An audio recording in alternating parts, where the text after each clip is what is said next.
Mechanics, इसके अंदर BEd जो थर्ड ईयर का जो पोर्शन चल रहा है, ठीक है।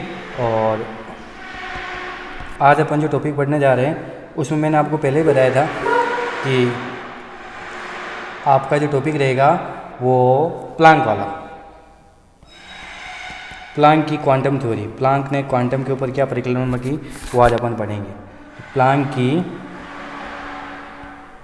क्वांटम परिकल्पना,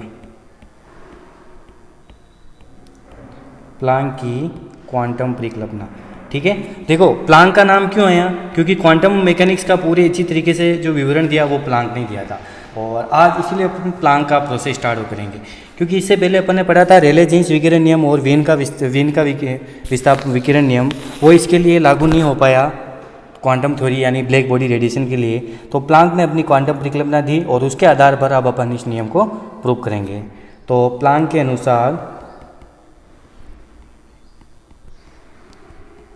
अनुसार उसकी क्वांटम थ्योरी क्या है कि प्लैंक के अनुसार कृष्णिका में उपस्थित प्लैंक के अनुसार कृष्णिका में उपस्थित विद्युत चुंबकीय तरंगों, जिसको अपन दोलक बोलेंगे यहाँ पर, विद्युत चुंबकीय तरंगों जो दोलन हो रहे हैं, एक प्रकार से दोलन हो रहा है, ऑसिलेटर्स, दोल को, इसको अपन क्या बोल रहे हैं, दोल को, मतलब एक जो तरंग निकलेगी वो एक प्रकार का ऑसिलेशन हो रहा है। तो विद्युत चुंबकीय दोलकों द्वारा विकिरण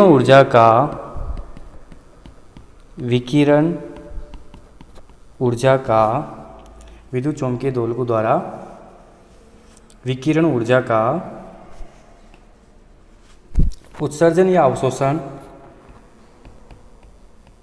ऊर्जा का उत्सर्जन या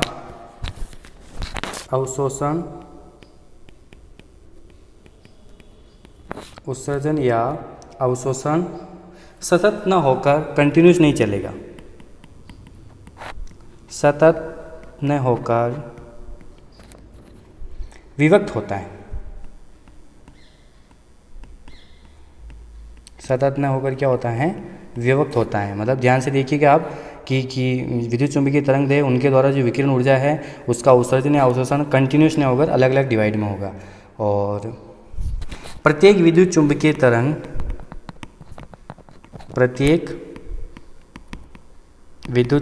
तरंग या इसी को अपन बोलेंगे दोलक,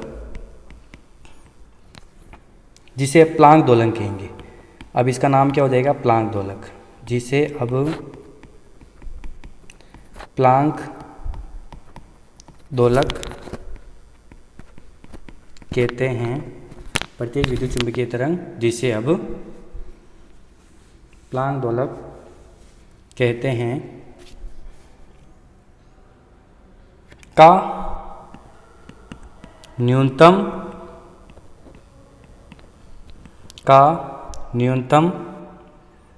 विभक्त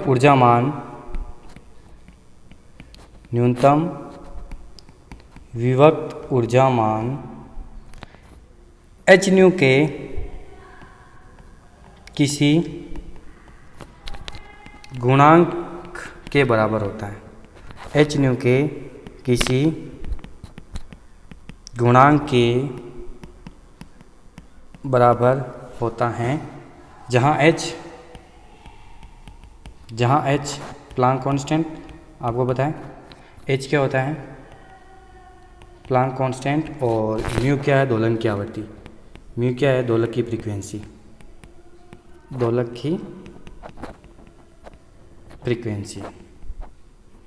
ठीक है ना। ध्यान से देखिएगा आप, क्या हो गया कि प्लैंक के अनुसार, प्लैंक की क्वांटम थ्योरी क्या कह रही, देखो कि प्लैंक की क्वांटम थ्योरी ये कहती है कि प्लैंक के अनुसार कृष्णिका में उपस्थित विद्युत चुंबकीय तरंगों द्वारा विकिरण ऊर्जा है उसका उत्सर्जन या अवशोषण सतत न होकर क्या होता है, विभक्त होगा, मतलब अलग अलग पार्ट्स में डिवाइड होगा। यानी प्रत्येक विद्युत चुंबकीय दोलक तरंग, जिसको अपन क्या बोल रहे हैं, दोलक बोल रहे हैं, जिसे अपन क्या कहेंगे, प्लैंक दोलक कहते हैं। क्या न्यूनतम विभक्त ऊर्जामान किसके बराबर हो, एच न्यू, कम से कम कितना होता है, एच न्यू होता है दोलक का। दोलक की सबसे न्यूनतम ऊर्जा कितनी होती है, एच न्यू होती है। एच न्यू के किसी गुणांक के बराबर होगा, जहाँ एच तो हो गया आपका प्लैंक कांस्टेंट, न्यू क्या हो गया आपकी दोलन की आवृत्ति। तो अब अपन लिखेंगे कि न्यूनतम ऊर्जा मान, न्यूनतम ऊर्जा मान कितना, एच न्यू, न्यूनतम ऊर्जा मान जिसका परस्पर विनिमय हो सकता है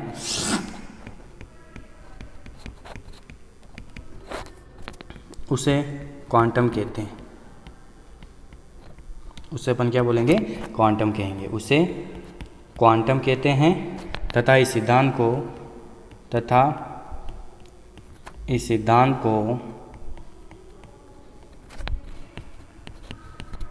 क्वांटम थ्योरी कहते हैं। तथा इस सिद्धांत को क्वांटम थ्योरी कहते हैं। ठीक है, ये क्वांटम थ्योरी की आपकी डेफिनेशन होगी कि न्यूनतम ऊर्जा मान कम से कम कितना हो रहा है आपका मान, एच न्यू, परस्पर विनिमय हो सकता है उसे अपन क्या बोलते हैं, क्वांटम, और इस सिद्धांत को अपन क्या बोलते हैं, क्वांटम सिद्धांत कहते हैं। अब अपन इसका फॉर्मूला निकालेंगे। सबसे पहले इसी में पहला पॉइंट है आपका, पहला पॉइंट क्या हो जाएगा आपका, नंबर 1, प्लांक दोलक की माध्य ऊर्जा, प्लांक दोलक की माध्य ऊर्जा। ठीक है, अच्छा पॉइंट है आपका, देखिए प्लांक दोलक, एक दोलक होगा, उसकी माध्य ऊर्जा कितनी होगी, उसका मैं फॉर्मूला निकाल रहा हूँ और मान कितना है अपन देखेंगे। तो देखिएगा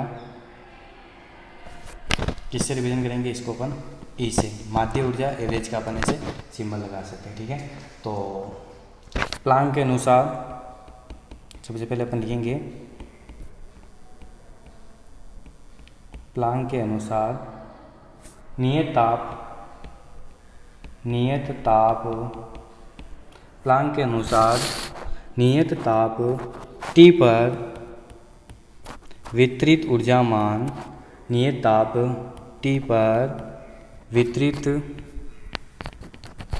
ऊर्जा मान NH न्यू। देखो NH न्यू क्यों है यहाँ पर, पॉइंट टू बी नोटेट करना, देखना बच्चों, मतलब थोड़ी तबीयत खराब हो जाने की वजह से मैं लिख के वीडियो बना रहा हूँ, खड़ा नहीं बना पा रहा हूँ, इसलिए अब हर एक चीज़ मैं आपके सामने लिख रहा हूँ, तो आपको अच्छे से देखना है, मैं बोल भी रहा हूँ, हर एक मेरे वर्ड्स आप पकड़िए। यहाँ पर NH न्यू क्यों आया कि कम से कम कितने दोलन हो सकते हैं, दोलन की न्यूनतम ऊर्जा H न्यू, अगर टोटल N दोलन हो रहे तो सबकी ऊर्जा कितनी हो जाएगी, NH न्यू हो जाएगी। तो प्लांक के अनुसार नियत ताप T पर वितरित ऊर्जा मान NH न्यू वाले दोलनों की संख्या, NH न्यू वाले दोलनों की संख्या मैक्सवेल बोल्ट्जमान सांख्यिकी द्वारा, किसके द्वारा अपन निकालेंगे, मैक्सवेल, ये थर्मोडायनेमिक्स आपका टॉपिक है वो आया यहाँ पर, मैक्सवेल बोल्ट्जमान सांख्यिकी द्वारा, मैक्सवेल बोल्ट्जमान स्टैटिक्स द्वारा। डायरेक्ट फॉर्मूला होता है वो मैं लिखूंगा यहाँ पर कितना होता है, ये थर्मोडायनेमिक्स के अंदर है, और मैक्सवेल बोल्ट्जमान सांख्यिकी द्वारा इसका मान होता है NN, दोलनों की संख्या, तो NN बराबर एक्सपोनेंशियल, अपन इसको ऐसे लिख सकते हैं, -NH nu upon KT। Question number first, question number क्या हो गई, फर्स्ट हो गई। और K क्या हो गया यहाँ पर, K आपका बोल्ट्जमान ये था, K आपका क्या हो गया यहाँ पर, बोल्ट्जमान कांस्टेंट हो गया। और किसी भी दोलक की ऊर्जा, किसी भी दोलक की ऊर्जा जैसे जैसे बढ़ेगी उसकी एनर्जी क्या बढ़ेगी आपको बताएं, किसी भी दोलक की ऊर्जा H new 2H new, 3H new, NH new हो सकती है। ठीक है, आगे से आगे बढ़ती जा रही, वही अपन ने लिखी है भाई, किसी भी दोलक की ऊर्जा H new 2H new 3H new और लास्ट में NH न्यू हो सकती है। तो सबसे पहले NH न्यू दोलकों की कुल ऊर्जा, एक एक लाइन लिख रहा हूँ, देखो वापस इसको समझाऊंगा, लाइन से, हर लाइन से अपन इसको क्या बना रहे हैं, स्टेटमेंट बन रहा है, और स्टेटमेंट से आपका फॉर्मूला निकलेगा। क्योंकि मैंने आपको पहले बताया क्वांटम मैकेनिक्स के अंदर अपने को क्या करना है, स्टेटमेंट बनाना है, स्टेटमेंट से आपका फॉर्मूला बनेगा। भाई NH न्यू दोलको है, उनकी कुल ऊर्जा कितनी हो जाएगी, NH न्यू दोलकों की कुल ऊर्जा, एक मिनट रुकिएगा, NH दोलकों की कुल ऊर्जा E, और E बराबर हो जाएगा EN।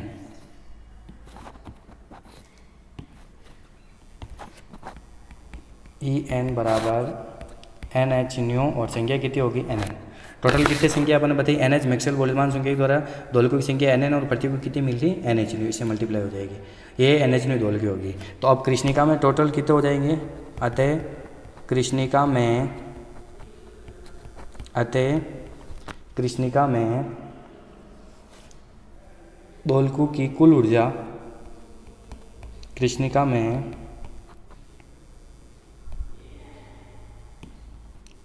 दोलकों की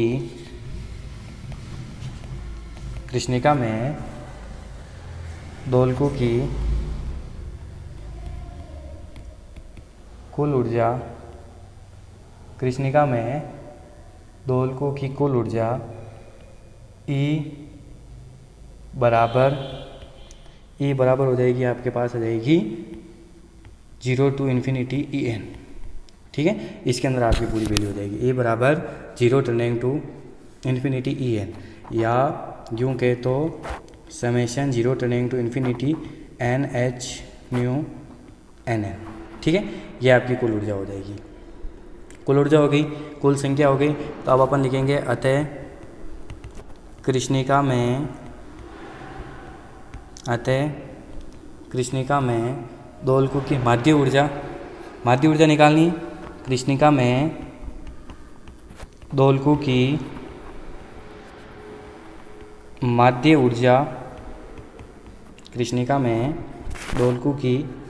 ऊर्जा E एवरेज बराबर दोलकों की कुल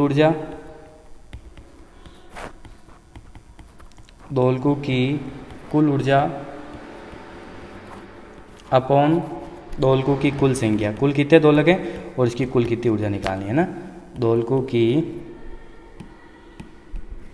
ऑसिलेटर्स, दोलकों का मतलब क्या हो गया आपका ऑसिलेटर्स।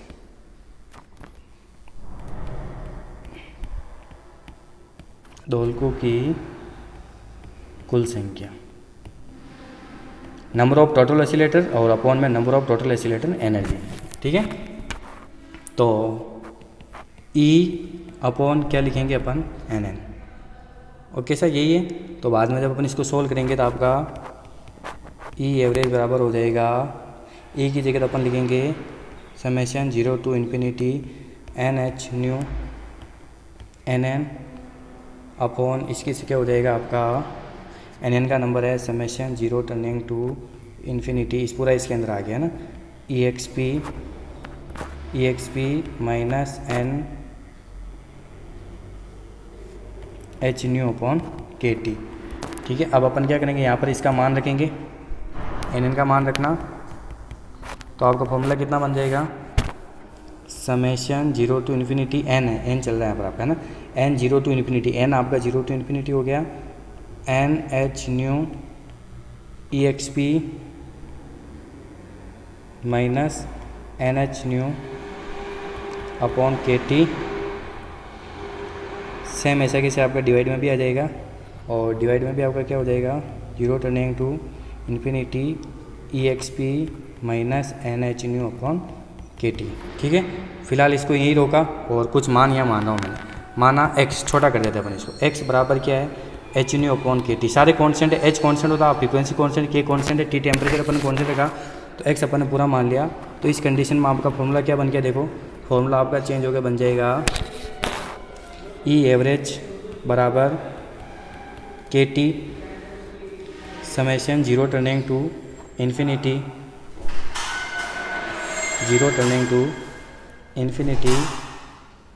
अब क्या हो जाएगा आपका, वापस यहाँ से फॉर्मूला चेंज होकर, और मैं इस फॉर्मूले को लिखता हूँ, देखो NX EXP minus NX upon 0 to infinity EXP minus NX। ठीक है, ये कैसा है आप देखना, अगर आप यहाँ से निकालो ना तो आप एच न्यू किसके बराबर लिख सकते हो, एक्स के टी के बराबर, ठीक है। और यही मान अपन ने यहाँ पर लिखा और यहाँ पर लिखने के बाद आपका कुछ मान चेंज हो गया और वो ऐसे होगा, देखिएगा आप। फिलहाल मैं इसको यहीं रोक लूँगा। इक्वेशन नंबर फर्स्ट आपकी बनी हुई है, इसको अपन बना लेते हैं इक्वेशन नंबर सेकंड, क्योंकि इसको अपन आगे देखेंगे वापस, है ना। ये देखिएगा आप, ये एच न्यू एन आपका ऐसा कैसे, एच न्यू की जगह मैंने क्या लिख दिया यहाँ पर एक्स के टी, तो एक्स के टी आपका बाहर आ गया। बाकी X P minus N S और ये एक्स पी माइनस क्या हो गया, एन एस हो गया। अब मैं क्या करता हूँ, कुछ मान इसका यहाँ पर मैं डायरेक्ट निकालता हूँ और वो आपका ये हो जाएगा, इसको सोल्व करता हूँ, ठीक है। चूँकि ऐसे अपन रफली सोल्व करें ताकि अपन बाद में पुट कर देंगे, ठीक है। चूँकि के टी एन बराबर 0 टू इन्फिनिटी है ना, एन एक्स ई x P minus N x, ठीक है। तो आप इसको जब सोल्व करोगे तो आप इसको ऐसे लिख सकते हो, देखो k T 0 to infinity x बाहर, के टी 0 टू इन्फिनिटी एक्स आपका बाहर हो गया और अंदर आपका क्या हो गया, एक मिनट थोड़ा सा गलत हो रहा है, इसको वापस करता हूँ मैं। ये आपका एक्स आपका बाहर, अंदर हो गया 0 टू इन्फिनिटी, ये एन है, एन बराबर, ठीक है, ये ध्यान रखना, एन बराबर 0 to infinity N dot E x P minus N x, ठीक है। कुछ मान चेंज करना अपने को, इसलिए मैं ये कर रहा हूँ, ठीक है। आगे देखिएगा आप, एक्स को भी बाहर निकाल दीजिए, एक्स के टी, एक्स को भी आप बाहर निकाल दीजिए, एक्स के टी, और फिर क्या बन जाएगा आपका, अंदर की तरफ n बराबर 0 से n बराबर इन्फिनिटी, और अंदर आप क्या लिख दोगे, n बराबर 0 से n बराबर infinity n dot E x P minus N S, ठीक है। तो इसको मैं ऐसे लिख सकता हूँ, देखो एक्स के T D by D x, x के टी डी बाई डी, ये प्रकार से डी बाई डी एक्स कर सकते हैं अपन इसका, और माइनस n बराबर 0 से n बराबर अनंत e x P minus N x, ठीक है। माइनस आपका बाहर आएगा, माइनस बाहर आएगा, n बाहर आएगा, और n से n आपका ये कैंसिल हो जाएगा, n बराबर 0 से n बराबर इन्फिनिटी। तो यह यूँ कहे तो लास्ट में अपन लिख सकते हैं इसको, एक्स के T D by D x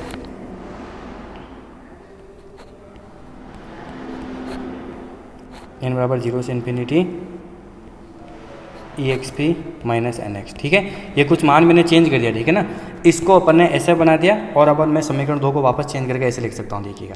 तो समीकरण 2 से पुनः समीकरण 2 से मैं क्या लिख सकता हूँ, देखिएगा, ई एवरेज बराबर आपका माइनस एक्स के टी, ऊपर वाला मान जो एल एच एस थी ना उसको मैं चेंज कर रहा हूँ, माइनस एक्स के T D by D X 0 turning to infinity E x P minus N X upon 0 turning to infinity E x P minus N x, ठीक है। इसको फिलहाल आप बना लीजिए इक्वेशन नंबर 3। अब कुछ वैल्यूज होती है वो अपन जानते हैं, डायरेक्ट में यहाँ फॉर्मूला लगाऊंगा, वी नो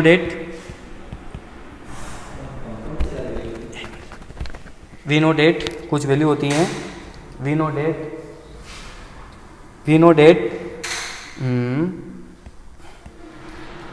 अगर इस प्रकार हो, आपने मैथमेटिक्स के अंदर पढ़ रखा है, एक्सपोनेंशियल की पावर माइनस एन एक्स हो तो इसका सॉल्यूशन होता है 1 प्लस ई की पावर माइनस एक्स प्लस ई की पावर माइनस 2x प्लस ऐसे कंटिन्यू जाएगा, और इसको अपन बराबर लिख सकते हैं 1/1 माइनस ई की पावर माइनस एक्स, ठीक है। कुछ फॉर्मूला होते हैं, देखो आप जानते हो, हाँ, 0 turning to infinity E x P minus N X, आप इसको खोलते हो श्रेणी के रूप में, तो 1 प्लस ई की पावर माइनस एक्स प्लस ई की पावर माइनस 2x बराबर ये होता है। और अगर आप इसका डी बाई डी एक्स करते हो, इसी मान का अगर आप क्या करते हो, D by D X E x P minus N X, आप इसका डी बाई डी एक्स करोगे तो इसका मान होता है माइनस ई की power minus x upon 1 minus e की पावर माइनस एक्स का होल स्क्वायर। ठीक है, ये इसका ऐसे फॉर्मूला होता है। आप इसको चाहो तो इस प्रकार लिख सकते हो। आगे चलिए,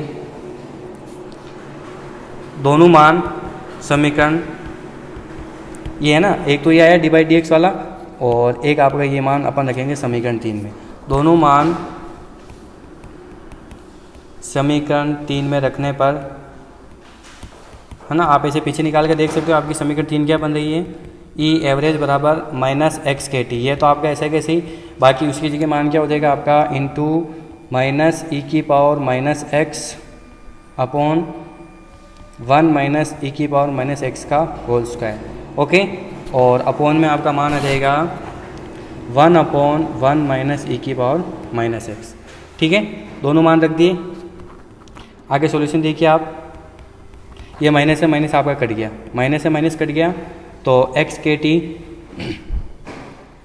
इंटू ई की power minus x upon 1 minus e की पावर माइनस एक्स का होल स्क्वायर इंटू एक आपका मान क्या चल रहा है, 1 माइनस ई की पावर माइनस एक्स। ये आपका मान ऊपर चला जाएगा। तो फाइनली आपके पास कितना बच गया, ये मान एक्स के टी अपॉन 1 माइनस ई की पावर माइनस एक्स है, और इस ई की पावर माइनस एक्स को आप नीचे ले आए तो डॉट ई की पावर माइनस एक्स। तो यह यूँ कहे तो एक्स के टी अपॉन 1 माइनस ई की पावर माइनस एक्स, ये नीचे आ जाएगा तो ई की पावर कितना हो जाएगा, एक्स हो जाएगा। ठीक है, तो आपका ई एवरेज बराबर एक्स के टी ई की पावर एक्स, अगर आप अंदर भेजोगे तो ई की पावर एक्स माइनस कितना हो जाएगा 1।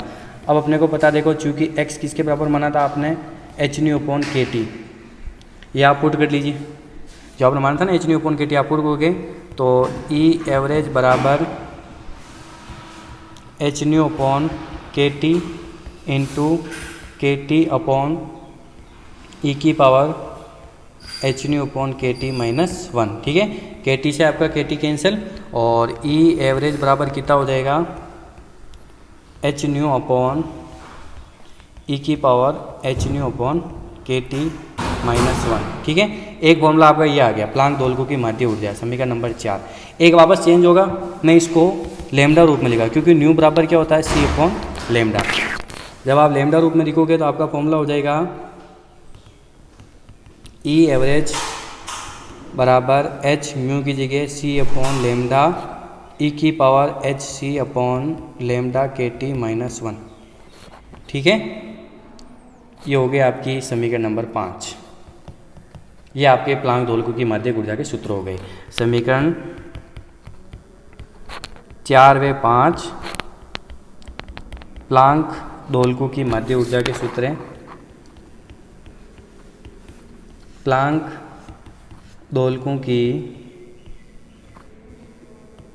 माध्य ऊर्जा के सूत्र हैं।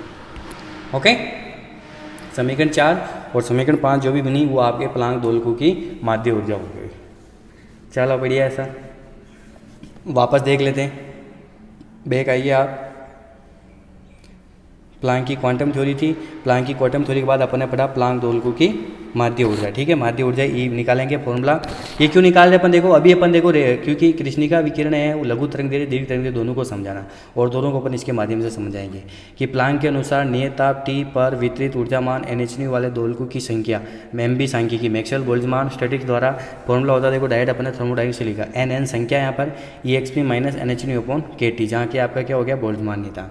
अब अपन ये देखते देखो कि NH दोलकों की कुल ऊर्जा E बराबर NH, टोटल संख्या कितनी NN, और सभी को कितनी ऊर्जा मिल रही है NH मिल रही, इसे मल्टीप्लाई कर लेंगे तो कृष्णिका में दोलकों की कुल ऊर्जा E बराबर मतलब समेशन 0 टू इन्फिनिटी, पूरा इसके अंदर आ गया EN, इसका मान लिख दिया अपन ने 0 टू इन्फिनिटी NH NN।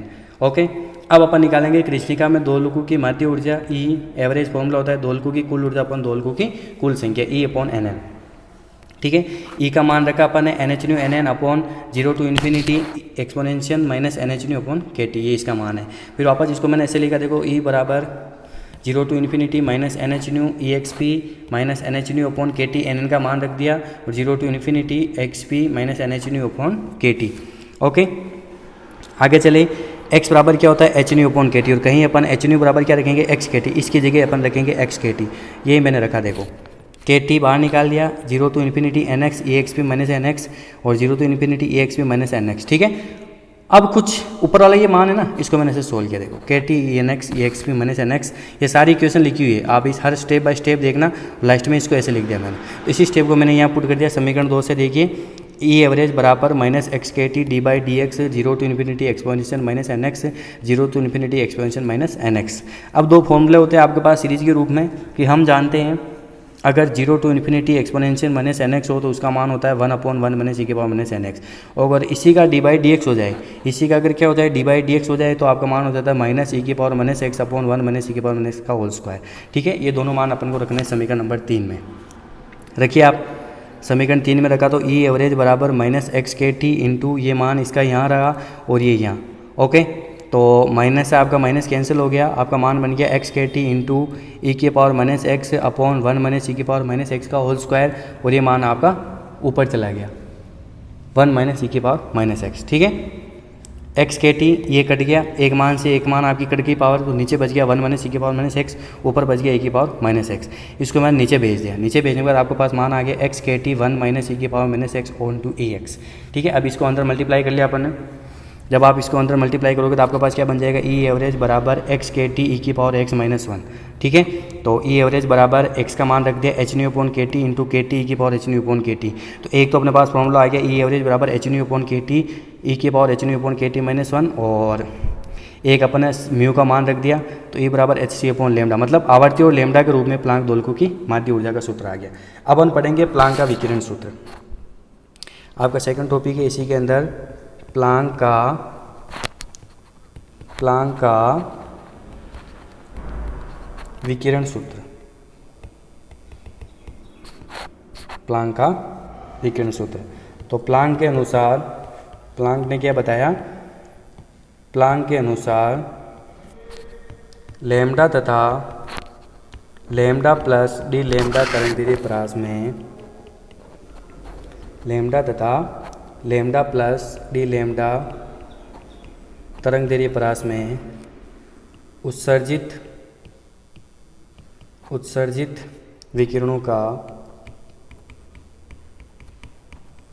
ऊर्जा घनत्व, उत्सर्जित विकिरणों का ऊर्जा घनत्व हो जाएगा यू लेमडा डी लेमडा बराबर N lambda D lambda dot E average, ठीक है। ये फॉर्मूला ऐसा बनेगा देखो, एन लेमडा डी लेमडा दोलकों की संख्या हो गई ई एवरेज, ऊर्जा घनत्व टोटल निकालना, आपको ये ऐसा फॉर्मूला बन जाएगा, ठीक है। जहाँ एन लेमडा डी लेमडा आपकी क्या है लेमडा तथा lambda plus d lambda, lambda तथा लेमडा प्लस डी लेमडा परास में दोलकों की संख्या, नंबर ऑफ ऑसिलेटर, ठीक है। लेमडा तथा लेमडा प्लस डी लेमडा परास में दोलकों की संख्या, ओके। तो एन लेमडा डी लेमडा इसका मान होता देखो 8 पाई अपॉन लेमडा की पावर 4 डी लेमडा, ये हो गया आपका रेले जीन्स विकिरण नियम। इसे पहले वाली क्लास में देखना, रेले जीन्स विकिरण नियम से आया, रेले जीन्स विकिरण नियम, कौन सा नियम हो गया, रेले जीन्स विकिरण नियम। और रेले जीन्स विकिरण नियम से अपन क्या लिख सकते हैं देखिएगा, एन लेमडा डी लेमडा बराबर 8 पाई लेमडा की पावर 4 डी लेमडा, ठीक है। तो इसको बना लीजिए आप समीकरण 1। तो वापस देखिएगा समीकरण 1 से,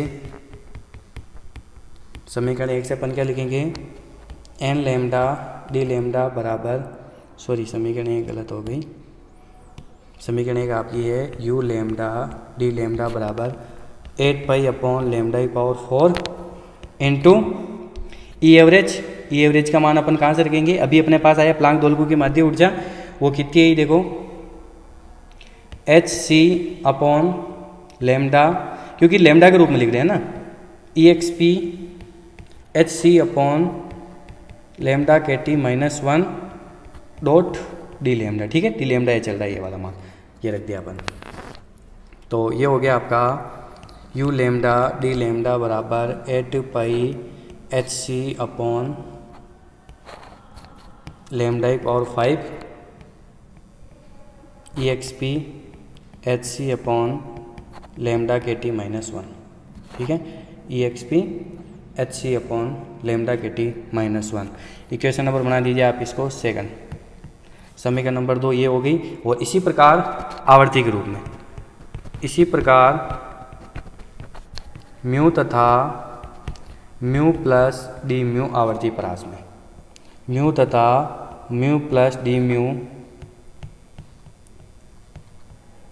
आवर्ती परास में, इसी प्रकार क्या हो गया, म्यू तथा म्यू प्लस डी म्यू आवर्ती परास में विकिरणों का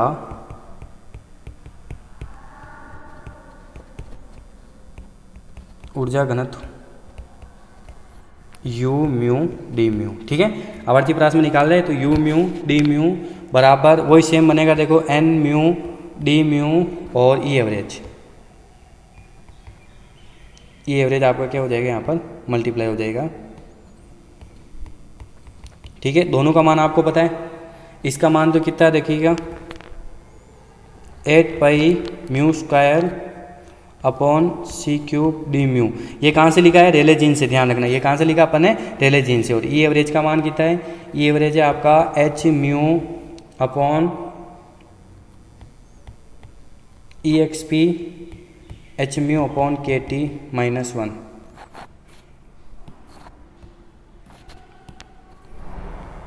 एच म्यू अपॉन के T minus 1।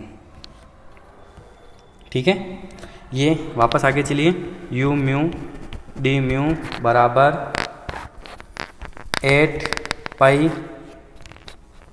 H mu cube d mu upon c cube e x p h mu upon के टी माइनस 1।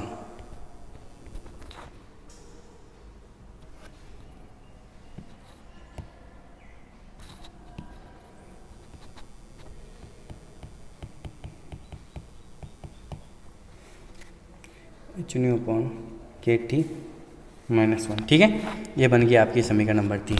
तो ये जो समीकरण 2 बनी, ये वेवलेंथ परास में बन गई। समीकरण 3 कौन सी रेंज में बन गई, फ्रीक्वेंसी रेंज में। तो समीकरण 2 तथा 3 प्लांक के विकिरण, समीकरण 2 तथा 3 प्लांक के विकिरण सूत्र हैं। समीकरण 2 और 3 कौन से हो गए, प्लांक के विकिरण सूत्र हो गए। अब मैं इनको चेंज करूंगा। देखो, आप कोई सी भी समीकरण ले लीजिए, चाहे आप दूसरी ले लीजिए, चाहे आप तीसरी ले लीजिए। इससे अपन बताएंगे कि वास्तव में जो प्लांक का विकिरण नियम है वो दोनों के लिए लागू होता है या नहीं। ठीक है, तो सबसे पहले देखिए, आप इसको वापस समझते हैं अपन। प्लांक का विकिरण सूत्र कि प्लांक के अनुसार लेमडा तथा lambda plus d lambda wavelength परास में उत्सर्जित विकिरणों का जो ऊर्जा घनत्व है, यू लेमडा डी लेमडा बराबर एन लेमडा, इसकी संख्या टोटल और ई एवरेज, उसी औसत ऊर्जा से इसको क्या करना, आपको मल्टीप्लाई करना। ठीक है, तो जहाँ एन लेमडा डी लेमडा आपका क्या हो गया, लेमडा तथा लेमडा प्लस डी लेमडा परास में दोलकों की संख्या, लेमडा तथा लेमडा प्लस डी लेमडा परास में दोलकों की संख्या। और इसका मान कितना होता है, एन लेमडा डी लेमडा बराबर 8 pi upon lambda power 4 D lambda. ये रेले जीन्स विकिरण नियम से आया। तो और ई एवरेज आपका पता है, अभी अपने पास आया प्लांक दोलकों की माध्य ऊर्जा, जो अपने को यहाँ से लिखना है समीकरण 1 से। यू लेमडा डी लेमडा बराबर, इसका मान रखा 8 pi upon lambda power 4 into e average का मान रखा एच सी upon lambda e x p h सी अपॉन लेमडा के टी माइनस 1 डी लेमडा अपने बाहर लिख दिया। ठीक है, इसको सोल्व किया अपने, यू लेमडा डी लेमडा बराबर 8 pi h c lambda power 4 e x p h सी अपॉन लेमडा के टी माइनस 1। ठीक है, ये आपकी बन गई समीकरण नंबर 2। अब इसी को अपने आवर्ती परास में लिखा। इसी प्रकार म्यू तथा म्यू प्लस डी म्यू आवर्ती परास में, तो यू म्यू डी म्यू बराबर N mu D mu E average.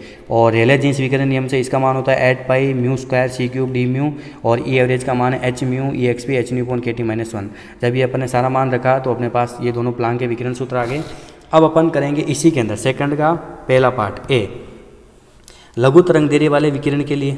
अगर ये लघु तरंग दैर्ध्य है तो कैसे हो जाएगा फॉर्मूला आपका, लघु तरंग दैर्ध्य वाले विकिरण के लिए, लघु तरंग दैर्ध्य वाले विकिरण के लिए, लघु के लिए क्या हो जाएगा, अगर स्मॉल वेवलेंथ है तो आपका फॉर्मूला क्या हो जाएगा, देखो आपको पता है HC/λ/KT। आप इसका सोल्यूशन करोगे हमेशा लैम्डा से ज़्यादा ही आएगा, क्योंकि लैम्डा आपकी क्या है, बहुत ही छोटी है। लैम्डा आपकी बहुत ही कम है, किससे, 1 से। ठीक है, तो HC/λ/KT हमेशा किसके बराबर होगा, इसके बराबर। तो जब आप इसको सॉल्यूशन करोगे किसका, EXP HC/λ/KT निकालोगे तो हमेशा आपका 1 से क्या आएगा, ज़्यादा ही आएगा, क्योंकि आप लैम्डा से डिवाइड करो तो इसका मान हमेशा आएगा। तो हम जानते हैं प्लांक के विकिरण सूत्र से, प्लांक के विकिरण सूत्र से, प्लांक का विकिरण सूत्र क्या है, प्लांक का विकिरण सूत्र ऐसा, U λ d λ बराबर 8πhc/d λ। अभी अपन निकाला वही है ना, 8πhc/d λ अपॉन λ⁵ EXP HC/λ/KT। वहाँ से -1 हट जाएगा, क्योंकि आप उसको -1 है ना, उसको अपन हटा देंगे, ये रह जाएगा आपके पास। ठीक है, HC/λ/KT, क्योंकि उसका वहाँ पर कोई रोल नहीं रहेगा। ठीक है, तो यह यूँ कहे तो U λ d λ बराबर A/λ⁵ डॉट e⁻ℎc/λ/KT, ऊपर लेके इसको है ना, डॉट d λ। यहाँ पर आपका कैपिटल है किसके बराबर हो गया, 8πhc। ठीक है ना, तो U λ d λ बराबर A⁻⁵ और e⁻ℎc/λ/KT डॉट d λ। अब आपका देखो सूत्र चेंज हो गया, समीकरण आपकी चेंज हो जाती है, समीकरण 4। ठीक है, समीकरण 4 लघु तरंग दैर्ध्य के लिए, समीकरण 4 किसके लिए आ जाती है, आपकी लघु तरंग दैर्ध्य के लिए प्लांक का विकिरण सूत्र है। ठीक है, लघु तरंग दैर्ध्य के लिए प्लांक का विकिरण सूत्र है, अर्थात यही वीन का विकिरण नियम, ध्यान रखना। अर्थात लघु तरंग दैर्ध्य के लिए जब स्मॉल वेवलेंथ होगी तो क्या होगा, अर्थात लघु तरंग दैर्ध्य के लिए प्लांक का विकिरण सूत्र, प्लांक का विकिरण सूत्र वीन के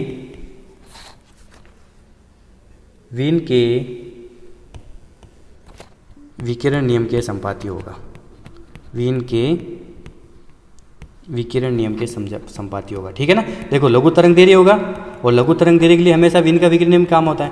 लघु तरंग दैर्ध्य के लिए कौन सा नियम काम होता है, वीन का विकिरण नियम। और ये जो इक्वेशन आपकी पूरी वीन की विकिरण नियम से, बस ये कॉन्सेप्ट थोड़ा सा चेंज है। तो लघु तरंग दैर्ध्य के लिए प्लांक का विकिरण सूत्र है, और ये किसके समान हो गया, प्लांक के विकिरण सूत्र के समान। अब इसी में आपका बी पॉइंट करते हैं अपन, बी पॉइंट है आपका दीर्घ तरंग दैर्ध्य वाले विकिरण के लिए, जहाँ अगर वेवलेंथ ज़्यादा हो तो दीर्घ तरंग दैर्ध्य वाले विकिरण के लिए, दीर्घ तरंग दैर्ध्य वाले विकिरण के लिए क्या हो जाएगा आपका, अगर वेवलेंथ ज़्यादा हो, वेवलेंथ ज़्यादा होने का मतलब अगर आप HC/λ/KT इसका अगर आप सॉल्यूशन करोगे तो हमेशा क्या आएगा, लैम्डा ज़्यादा ही आएगा, क्योंकि लैम्डा नीचे आ रहा है। ठीक है, तो अपन इसको जब अपन इसका एक्सपोनेंशियल करेंगे, एक्सपोनेंशियल HC/λ/KT करेंगे तो हमेशा 1+ जुड़ेगा, 1+ HC/λ/KT, क्योंकि कुछ न कुछ मान आएगा, लैम्डा यहाँ पर बहुत ज़्यादा है। तो प्लांक का वापस वही विकिरण सूत्र, प्लांक के विकिरण सूत्र से,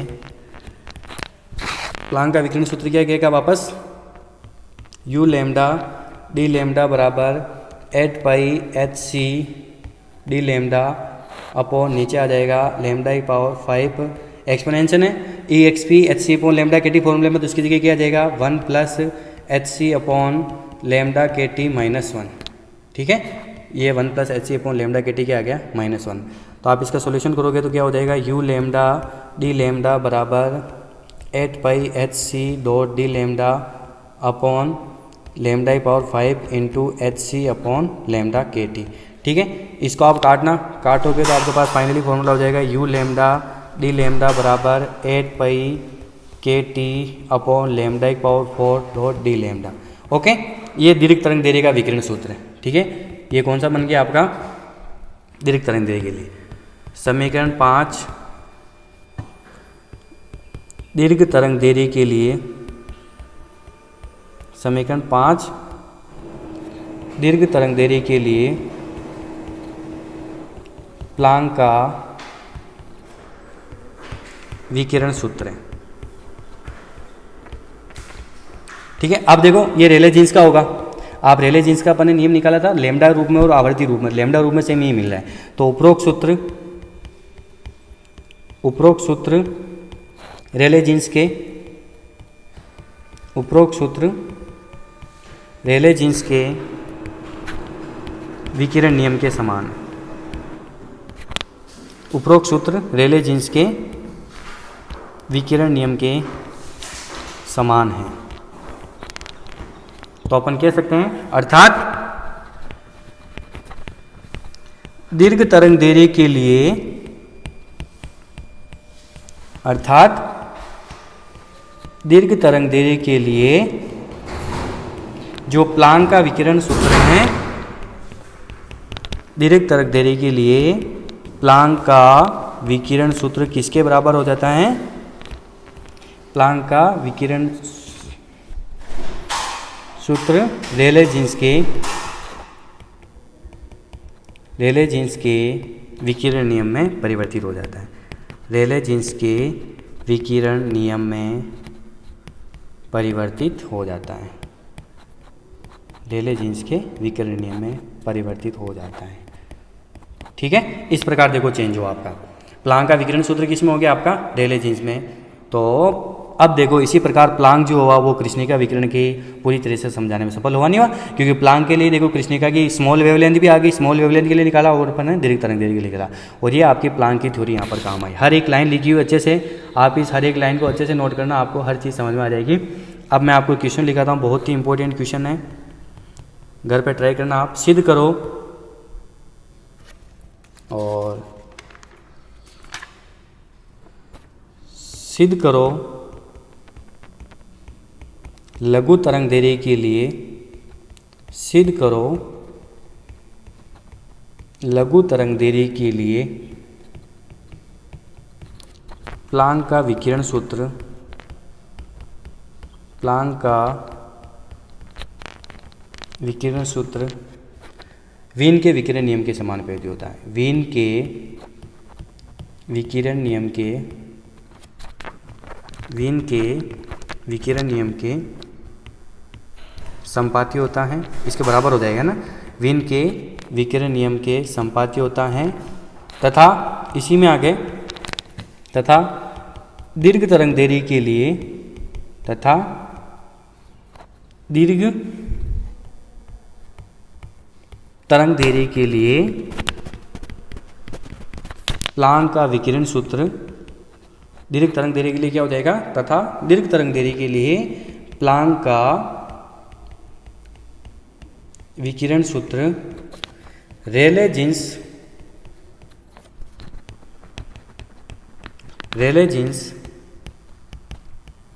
विकिरण नियम के, रेले जीन्स विकिरण नियम के संपाती होता है। बहुत बड़ा क्वेश्चन है, दोनों विषय आ गए हैं ना, आप दोनों को अलग अलग निकाल सकते हो।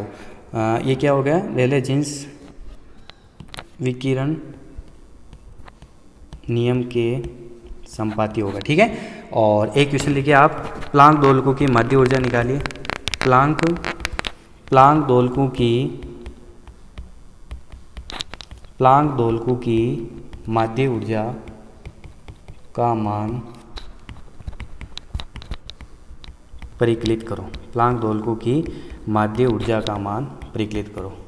ओके गाइस, थोड़ा डिफिकल्ट टॉपिक है, हर लाइन में ना आपको अच्छे से लिख दिए, आप सारे फॉर्मूलेज अच्छे से देख ले। आज प्लांक वाला पूरा टॉपिक अपन ने कर लिया, और अपन बता सकते हैं कि प्लांक के द्वारा ही कृष्णिका विकिरण को अपन अच्छी तरीके से समझ सकते हैं। ठीक है, आज के अपना समय देने के लिए बहुत बहुत धन्यवाद।